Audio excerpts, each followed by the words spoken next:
Sejam bem-vindos a Poker Lab. Meu nome é Ramon e vou gravar um vídeo agora para vocês de 4 mesinhas. Sit and Go Single Table de 10 jogadores, blinds de 3 minutos no site Poker Loco, com premiação para os 3 primeiros. O primeiro jogador recebe 50% da premiação, o segundo 30% e o terceiro 20% da premiação total. As outras duas mesas estão sendo abertas aqui. Enquanto isso eu vou jogando essas duas primeiras. A estratégia assim padrão que a gente vai estar utilizando no early game é um padrão mais conservador, tentando procurar um bom spot para dobrar o nosso stack, ou algumas situações boas para estar dobrando o nosso stack, até que chegue o late game, onde o nosso stack vai estar curto em relação aos blinds, e a nossa estratégia principal vai ser os steals, ou seja, os roubos de blinds. Começando aqui com uma mão interessante, já Ás e Valete de paus do UTG mais 1 em mesa de 10 jogadores. A gente vai estar foldando esse tipo de mão, tá? Esse é um tipo de mão que geralmente nós chamamos que ela tem reverse implied odds muitas vezes. Por quê? Ela é um tipo de mão que quando você acerta o Ás principalmente no flop, é bem provável que você esteja perdendo para Ás Dama ou Ás e Rei.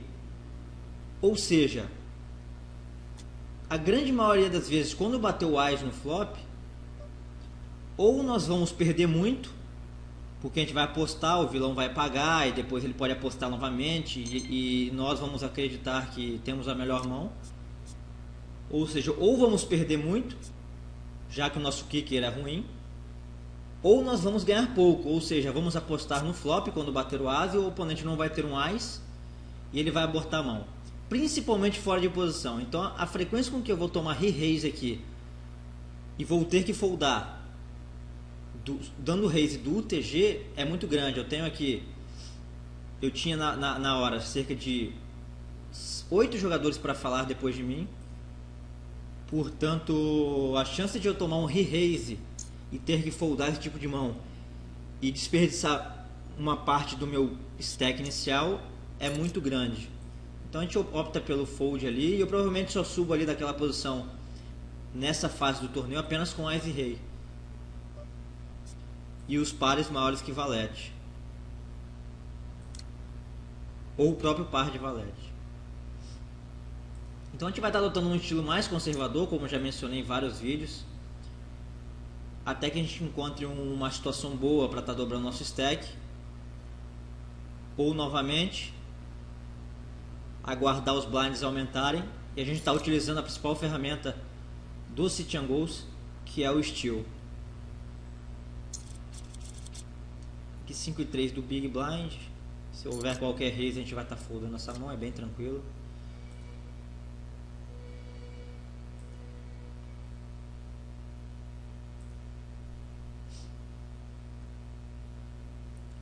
Vou tentar comentar algumas mãos aqui paralelas, caso há alguma divergência na estratégia em que o adversário esteja utilizando. Inicialmente a gente vai estar jogando por chip EV mesmo, né? De procurar algum spot que nós sejamos favorito. E próximos do Bubble, ou algumas vezes no Three-Handed, quando tem 3 jogadores, nós vamos estar adotando um pouquinho do ICM em nossa estratégia. 3 Valete, fold. Aqui um jogador pagou de Ás de 2 na última mão. Esse jogador deu um raise do UTG de 4 Big Blinds. A mesa rodou em fold e ele pagou com Ás de 2. Geralmente a gente muito menos abre raise com Ás de 2, nem Ás de 3, nem Ás de 4, nem Ás de 10, nem Ás Valete. Quanto mais pagar um raise, onde é bem provável que a gente esteja perdendo a mão, já que o range do oponente de open raise é um range forte, é um range que está nos dominando ou nos vencendo na grande maioria das vezes. Então não tem propósito nenhum estar pagando com Ás 2, igual esse jogador Igor Stimic fez. Stimac, Igor Stimac fez. Aqui 2-6 suited, uma mão que não é connector, apesar de suited. Eu não jogo essa mão, eu vou acertar uma pequena parte do flop. A grande maioria das vezes eu vou estar errando, então não vejo vantagem em estar pagando com esse tipo de mão. E provavelmente se eu optasse pelo call, eu estaria jogando por 2 pares, mesmo que batesse um top pair como 6, 4 e 3, por exemplo, eu estaria abortando a mão, porque é bem provável que eu esteja perdendo para algum kicker maior, ou alguém tem um draw muito forte que acaba não compensando estar se envolvendo em situações marginais no early game.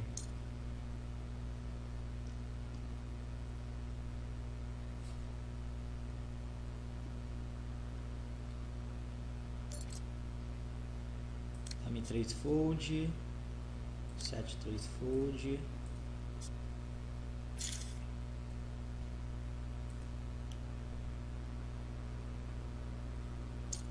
valete 3 fold,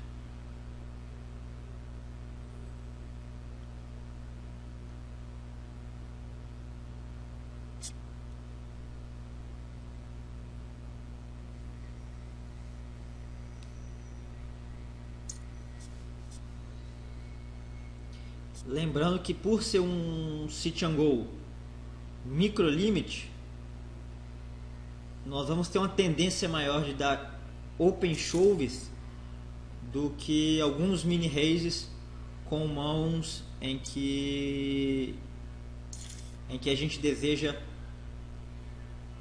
estar roubando o pot, principalmente porque em sit and goes ou até mesmo em torneios com o average buy baixo, com a entrada baixa, a gente tem muito flat calls.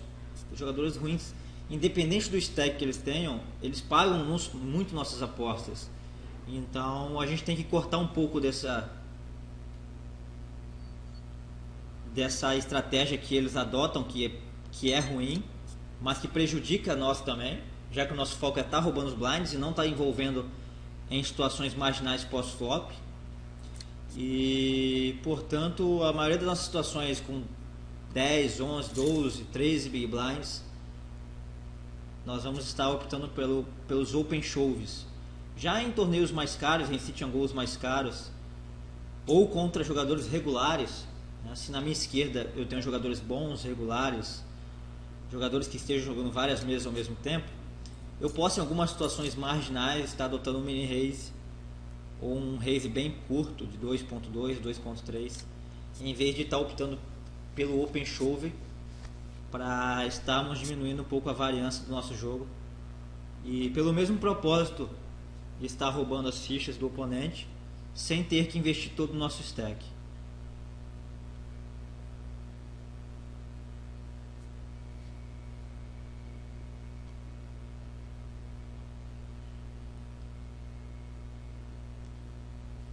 Os blinds são bem rápidos. Algumas mesas já temos blind 50-100, ou seja, já temos 15 big blinds, já estamos entrando na fase de push fold e as mesas estão cheias ainda. Portanto, é um sit and go que no longo prazo te dá um ROI curto, te dá um ROI muito pequeno, na casa dos 5% se você estiver jogando perfeitamente. Fold. Aqui eu tenho par de rei. E como eu estou jogando numa mesa em que tem vários jogadores ruins e praticamente ninguém me conhece, ninguém sabe o padrão que eu estou utilizando, então eu vou estar adotando 3x para estar inflando esse pot pré-flop. Eu acho que é desnecessário você fazer um pouco mais do que isso, já que você vai estar mostrando um pouco de força. E 3x é o padrão que os jogadores utilizam, então eu entro meio que dentro do padrão de quem está iniciando. E confundo meus adversários. O flop é um flop ruim, né? Bate o as. Em sit and go com o stack curto igual eu tenho aqui, eu vou evitar c-bets, certo? Os jogadores tendem muito a pagar com as na mão, as e kickers fracos. Então eu podia até c-betar aqui por blefe, ou seja, para tentar ganhar esse pote. Mas como eu tenho um pequeno valor do par de rei e eu posso estar ganhando essa mão ainda, eu vou de check aqui.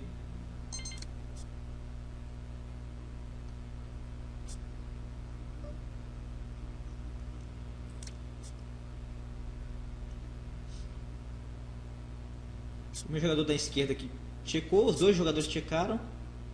Eu posso começar a acreditar que o meu par de rei pode estar na frente. Só que o check desse vilão aqui, tax.l, no flop é muito padrão. Ele checa para ver qual vai ser a minha reação, que eu fui o agressor para flop. E como eu não agredi, ele pode vir agora de bet forte, tanto por blefe, mas talvez não com esse size bet. Ele betou muito forte, então geralmente eu acho que é valor nesse tipo de mão. E eu vou foldar meu par de rei. Ou seja, muitas vezes eu asa ali, então eu prefiro abortar minha mão. Aqui eu tenho alguns limpers. Eu vou fazer aqui 4x,5. E eu vou estar inflando esse pote com Ás e Dama. Ás e Dama é um jogo muito forte. O meu padrão aqui pode ser 2,5 por eu estar em posição. Mas como eu tenho vários limpers, eu tenho que subir um pouco isso e adicionar um pouco dos limpers no meu padrão de raise. Eu tomei um all-in aqui do Sadras. Eu acho que esse jogador não está em várias mesas. Eu não sei como é que ele está jogando. E por esse ser um sit em que tem vários jogadores fracos, vários jogadores ruins, eu acho que meu Ás e Dama tem uma equity boa, já que eu dei um pré-flop raise um pouco alto. E eu preciso estar investindo aqui 890 num pote de 1500.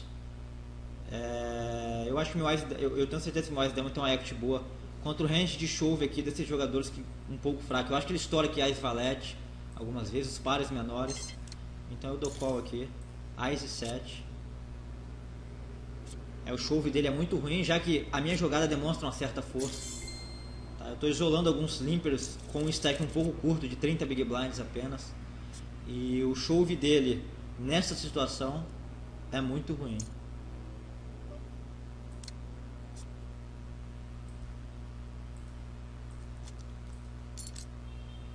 Naquela situação eu tinha que investir aproximadamente 890 fichas e o pote tinha aproximadamente 1500. Aproximadamente eu precisava de uns 40% de equidade. Eu acredito que com Ás e Dama contra esses jogadores fracos eu tenho esse tipo de equidade, porque eles se atolam, ou seja, eles entram de all-in com mãos muito marginais. Eles têm leaks nos jogos deles, como esse Ás e 7 aqui. Então eu acho difícil estar foldando esse Ás e Dama de ouro numa situação em que eu acho que eu posso estar ganhando muitas vezes. Aqui na mesa de cima, a segunda mesa aqui, eu tenho 10 big blinds já. Eu não vou fazer qualquer outra jogada que não seja all-in ou fold, certo? Porém, em sit and goes, onde eu tenho vários jogadores fracos que não sabem que a maioria dos jogadores bons dão apenas all-in ou fold com esse tamanho de stack, com mãos prêmios, dama-dama, rei-rei, ás-ás, eu vou estar optando pelo raise, já que a frequência de calls desses jogadores passivos em sit and goes com average buy embaixo é alto. Então eu vou estar optando pelo mini raise na maioria das vezes. Em uma mesa com vários jogadores bons, eu nunca estaria optando por raise. Eu estaria optando pelo open shove, porque meu range é maior e eu demonstro mais mãos do que apenas mãos prêmios. Agora, contra jogadores fracos, eles não sabem que eu estou dando mini raise com mãos mais fracas. Eles podem dar win, como esse Ás e 7 aqui embaixo, com mãos piores. Aqui par de 6 com 10 big blinds no MP2 eu já dou chove, tá?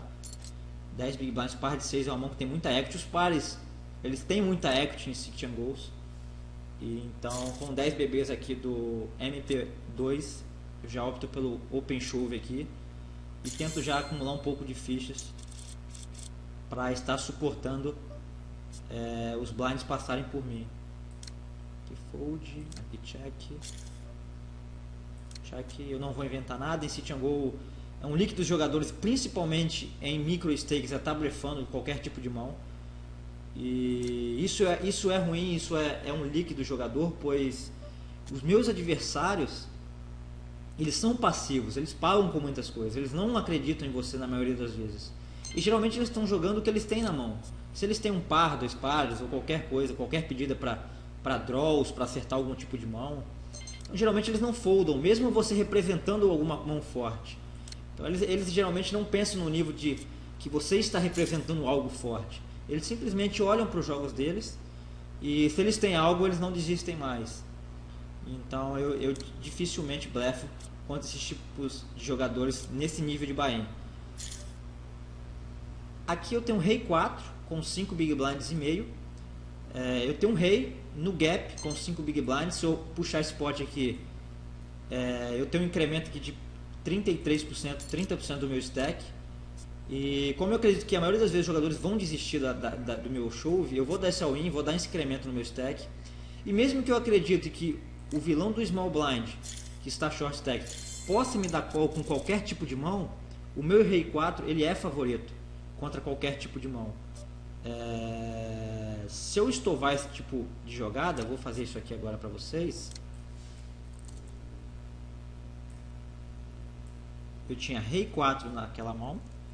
Então, se eu acreditar que o vilão possa estar pagando com qualquer tipo de mão, no longo prazo eu vou ter 52% de equidade. Então, essa jogada vale a pena para mim, certo? E se eu acreditar que ele não vai me pagar na maioria das vezes, ou melhor, todas as vezes, eu vou ganhar aquele pote e vou dar um incremento de 33% no meu stack, que faz com que eu volte para o meu stack inicial e me sinta confortável no sit and go.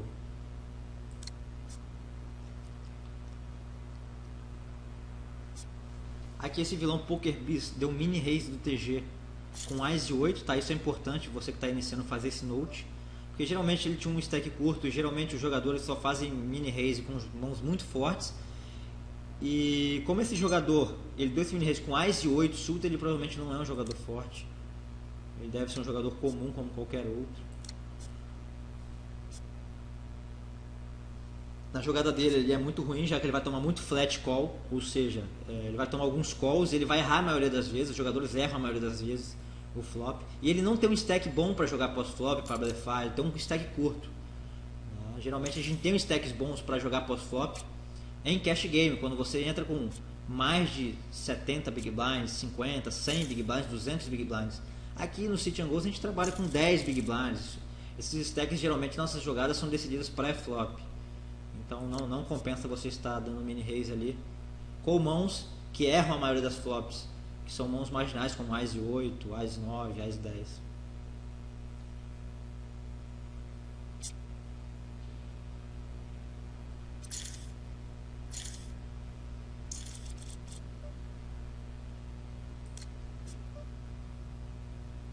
Aqui o vilão estourou 11 big blinds do TG mais 1, isso a princípio é força, tá?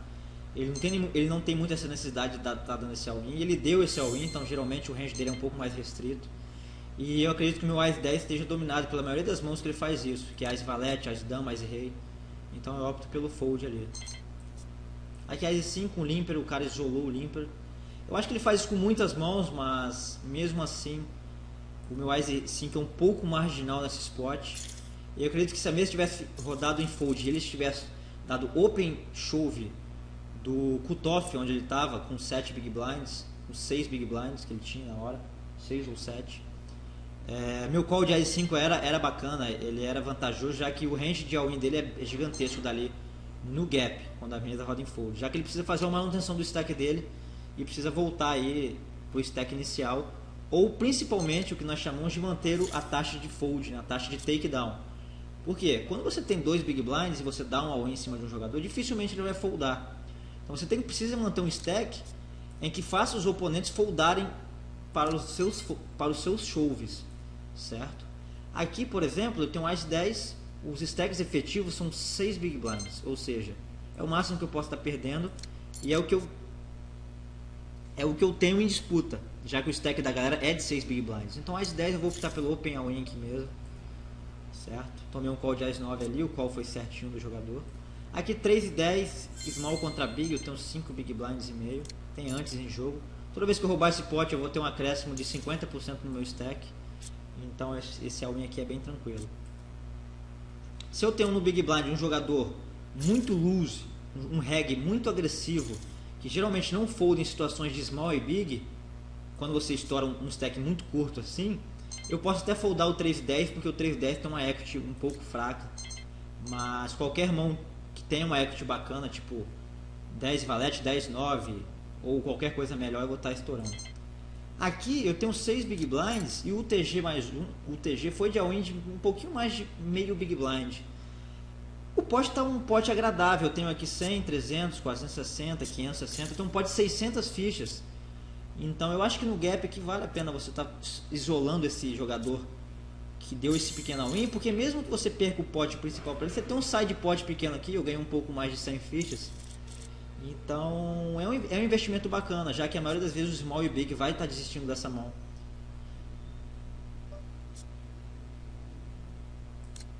Aqui é fold, aqui par de 10 é uma mão forte com 5 big blinds, dificilmente a gente vai foldar esse tipo de mão nessa fase. O jogador que entrou de limp, é uma jogada muito fraca. Ele não representa nada, ele somente representa fraqueza fazendo isso. E mesmo que ele tenha alguma mão forte como dama-dama, alguns jogadores fazem isso por trap, né, com a mão forte. Eu acho que com 2 big blinds não tem necessidade de fazer isso, já que o all-in dele é de 2 big blinds e não interfere muito no que vai acontecer na rodada.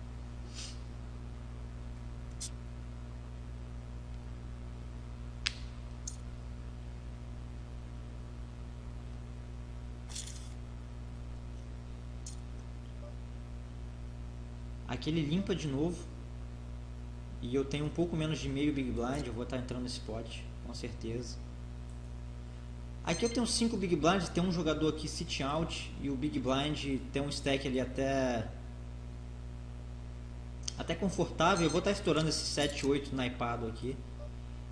5 big blinds, eu não posso deixar esses blinds passarem por mim mais. E do meio da mesa eu até mostro uma certa força. Eu tenho um pouco de takedown sobre o jogador do big blind. Eu acho que ele folda algumas vezes.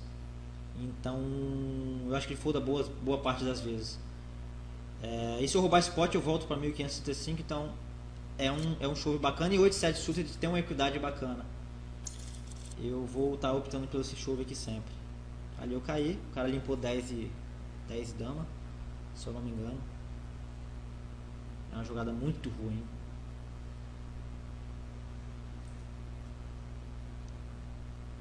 Podem ver que a maioria dos sits vão ser assim. Na sua carreira de jogador de sit vai ser assim. Você vai perder várias vezes, vai entrar poucas vezes ITM, tem dia que você vai entrar muitas vezes. Então a oscilação dos jogos de sit em gol são altos mesmo. Aqui par de 8, eu tenho 4 big blinds, um pouquinho mais. Par de 8 nessas situações é sempre all-in. Aqui eu tenho um rei 8 off, uma mão relativamente forte em situações de botão small e big. O stack efetivo aqui é menos de 10 big blinds, ou seja, o menor stack aqui, o maior no caso aqui, em que eu vou perder tem 10 big blinds, um pouquinho menos. Então rei 8 aqui eu vou estar estourando sempre. Até mãos piores eu vou estar estourando aqui. Então algumas vezes a gente vai perder, algumas vezes a gente vai ganhar. E a gente puxou esse spot. E agora aproveitar esse stack para estar acumulando algumas fichas na bolha do sit and go, já que alguns jogadores vão estar segurando um pouco mais, vão estar jogando um pouco mais tarde para estar entrando ITM. Aqui era uma mão boa, acho que eu deixei passar esse 3-2, eu poderia estar dando um pouquinho mais de mini raise aqui. Eu não estou vendo esses dois jogadores aqui se envolverem muito em mãos. Então por estar entrando perto do ITM, eu acho que eles foldam a maioria das vezes para o meu raise. E se eles derem all-in, eu provavelmente vou foldar, já que os stacks deles são de 9 big blinds ou maior. Com jogadores com menos de 9, 8 big blinds eu não faço esse tipo de raise, porque aí eu praticamente estou 100% comitado com eles. E eu vou ter que dar call nos all-in deles, e eu vou ter que dar call no all-in, e isso é um pouco desagradável estar mostrando ali o 3-2 off naquela situação. Aqui bolha, né? Eu vou estar pressionando algumas situações, mas não nessa. Eu não vejo vantagem de estar estourando aqui dessa posição com o valete 4. Nessa situação onde o big blind é o short stack, ou seja, aqui eu perdi a As 8 para As 7. Ou seja, ele tá tendencioso a pagar, já que ele é o short stack da mesa e ele é o jogador candidato a ser o bolha da vez, certo? Então eu foldo aquele tipo de mão ali.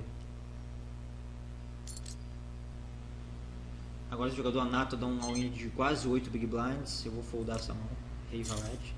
Eu acho que ele dá um range de all-in até amplo ali, mas eu prefiro aproveitar o meu stack nessa bolha para estar pressionando os demais stacks.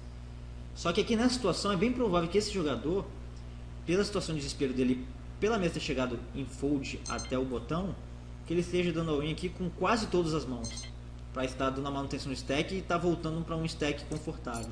Então as 10 geralmente está muito à frente do range dele de all-in.